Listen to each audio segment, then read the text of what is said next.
Assalamualaikum warahmatullahi wabarakatuh. Kami kelompok 5 kepribadian psikologi dari Prodi Psikologi Universitas Asia Yogyakarta.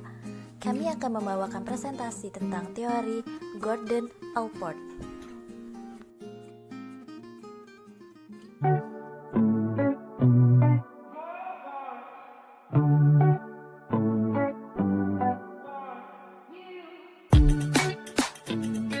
Selamat menyaksikan. Definisi kepribadian. Kepribadian adalah keseluruhan sikap, perasaan, ekspresi, dan temperamen seseorang. Sikap, perasaan, dan ekspresi dan temperamen itu akan terwujud dalam tindakan seseorang jika dihadapkan pada situasi tertentu. Gordon Allport adalah salah satu tokoh dari teori kepribadian. Allport adalah tokoh yang tidak setuju dengan teori psikoanalisis karena Allport meyakini bahwa manusia adalah makhluk rasional yang digerakkan kesadaran yang berdasar pada masa kini, masa depan, dan bukan masa lalu. Allport meyakini bahwa tingkah laku seseorang adalah sesuatu yang terus-menerus bergerak, sehingga konsep utama teorinya adalah motivasi yang membuat orang terus bergerak. Teori psikologi kepribadian menurut Gordon Allport adalah suatu organisasi dinamis di dalam individu sebagai sistem psikofisis, yaitu menentukan cara khas dalam menyesuaikan diri dan lingkungan sekitar.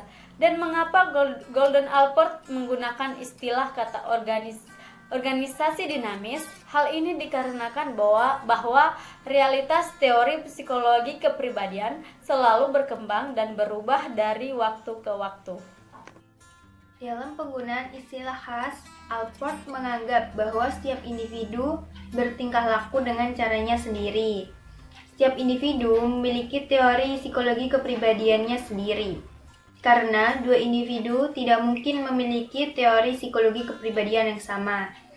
Karenanya, tidak ada dua individu pun yang bertingkah laku sama, memiliki sifat yang sama, atau berkarakter yang sama.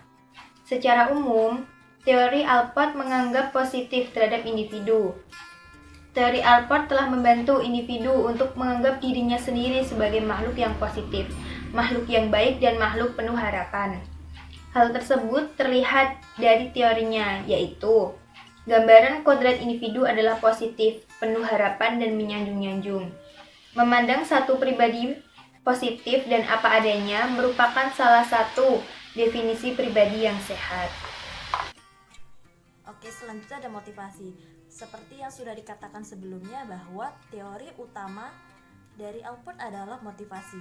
Ada dua teori motivasi dari Allport, yakni menolak masa lalu sebagai elemen penting dari motivasi. Yang kedua, pentingnya proses kognitif seperti tujuan perencanaan sebagai dasar motivasi. Nah, kedua teori ini menunjukkan keyakinan Allport bahwa manusia adalah makhluk sadar dan rasional yang bertingkah laku sesuai apa yang diharapkan dapat dicapai, bukan karena keinginan primitif atau pengalaman traumatik masa lalunya. Dalam mempelajari motivasi, kita mengenal istilah otonomi fungsional yang memandang motif orang dewasa beraneka ragam, mandiri, sebagai sistem kontemporer berkembang dari sistem antecedent atau ungkapan, tetapi secara fungsi tidak tergantung kepada sistem. Artinya, suatu tingkah laku dapat merupakan tujuan akhir dari tingkah laku itu sendiri, walaupun awalnya memiliki tujuan lain. Misalnya, perilaku membaca awalnya memiliki tujuan agar kita untuk memahami sesuatu hal. Ini yang disebut dengan prinsip sederhana. Namun, kemudian perilaku membaca ini menjadi otonom. Perilaku membaca dilakukan karena orang ingin membaca atau merasa puas setelah dapat membaca. Kepribadian yang sehat dan matang. Sampai di sini kita tahu bahwa teori Allport ini dikemukakan mengandung unsur-unsur yang sangat positif, di mana keterkaitan antara tingkah laku dan fungsional ini sangat berkaitan erat. Penekanan Allport tidak hanya kepada manusia yang neurotis, tetapi melainkan kepada manusia normal yang sehat dan matang. Kemudian ada 7 kriteria pribadi yang sehat dan matang menurut Allport. Yang pertama adalah Yang pertama adalah memiliki perluasan diri. Artinya, seseorang memiliki kemampuan untuk melakukan aktivitas yang bebas. Tapi, aktivitas yang dimaksudkan di sini adalah aktivitas yang berkepentingan bagi diri sendiri. Kemudian yang kedua adalah memiliki hubungan yang hangat dengan orang lain. Artinya seseorang memiliki hubungan yang intim dengan orang lain seperti keluarga, teman, bahkan anak. Kemudian selanjutnya adalah memiliki rasa aman secara emosional. Artinya seseorang mampu mengendalikan emosinya secara tepat, seperti mengeluarkan amarah namun mengeluarkannya secara tepat, atau bangkit dari rasa kekecewaan. Kemudian yang keempat adalah memiliki persepsi yang realistis.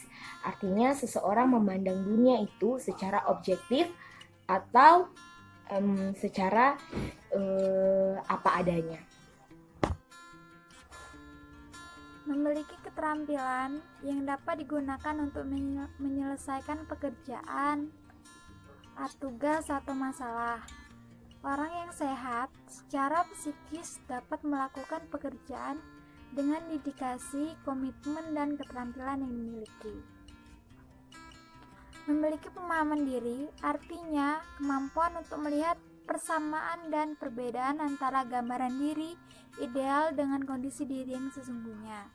Mampu melihat kelebihan dan kelemahan diri sendiri. Memiliki filsafat hidup yang mempersatukan artinya kemampuan mengarahkan dirinya ke masa depan dengan tujuan yang telah ditetapkan. Kemampuan tersebut tentunya dibarengi dengan nilai-nilai yang melekat kuat dalam pribadi seseorang. Misalnya, menjadi orang yang jujur dengan prinsip atau nilai kejujuran yang dipegang sejak muda. Ciri-ciri individu yang matang kepribadiannya menurut Allport. 1. Ekstensi sense of self. A. Kemampuan berpartisipasi dan menikmati kegiatan dalam jangkauan yang luas.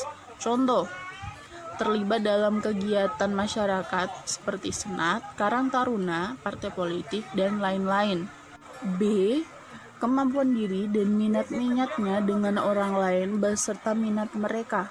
Contoh, saya mempunyai minat dalam bidang olahraga, juga mengenali minat orang lain yang sama ataupun yang berbeda. C.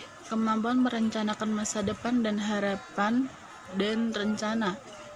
Contoh, keinginan menjadi dokter, membuat perencanaan studi, dan membayangkan apa yang akan dilakukan setelah menjadi dokter. 2. Hubungan hangat atau akrab dengan orang lain. A. Kapasitas intimacy, hubungan kasih dengan keluarga dan teman, dan compassion, pengungkapan hubungan yang penuh hormat dan menghargai dengan setiap orang. 3. Penerimaan diri. A. Kemampuan untuk mengatasi reaksi berlebihan, hal-hal yang menyinggung dorongan khusus, misal mengolah dorongan seks dan menghadapi rasa frustasi dan kontrol diri. 4. Pandangan-pandangan realistis, keahlian dan kebebasan. A. Kemampuan memandang orang lain, objek dan situasi, kapasitas dan minat dalam penyelesaian masalah, memiliki keahlian dalam penyelesaian tugas yang dipilih, mengatasi berbagai persoalan tanpa panik, mengasihani diri atau tingkah laku lain yang merusak. 5. Objektifikasi diri, insight and humor. Kemampuan A. Kemampuan diri untuk objektif dan memahami tentang diri dan orang lain. Humor tidak sekedar menikmati dan tertawa, tapi juga mampu menghubungkan secara positif pada saat yang sama pada keganjilan diri dan orang lain. 6. Filsafat hidup. A. Ada latar belakang yang mendasari semua yang dikerjakannya, yang memberikan tujuan dan arti, contohnya lewat agama. B. Untuk memahami orang dewasa, kita membutuhkan gambaran tujuan dan aspirasinya. Tidak semua orang dewasa memiliki kedewasaan yang matang. Bisa saja seseorang melakukan sesuatu hal tanpa tahu apa yang ia lakukan. Dan yang dapat kami jelaskan, semoga teman-teman sekalian mengerti dan paham. Jika ada salah kata, mohon maaf. Mohon koreksi apabila ada penyampaian yang kurang jelas. Wassalamualaikum warahmatullahi wabarakatuh.